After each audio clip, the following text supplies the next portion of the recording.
Hello everyone, happy Monday. Today's date is 11/9 and I'm just going to go through your weekly announcement. So tonight we have the query assignment that is due.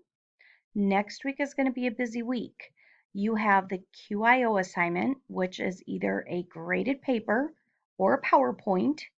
And I always enjoy this one. Just reading through the papers. I love looking at the PowerPoints. So this assignment is always fun for me to correct. On the graded assignment that is due next week, keep in mind, do not wait to the last day for posting because I do take our points off for that. So you need to spread out your post throughout the week.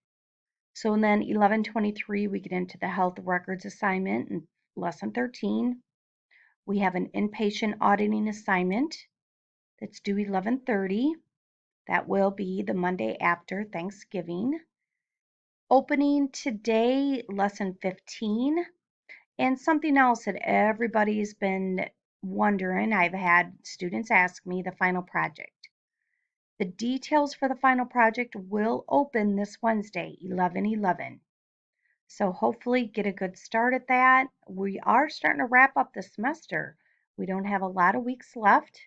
So keep plugging away, doing the best you can do. And let me know if you have any questions. Have a wonderful week.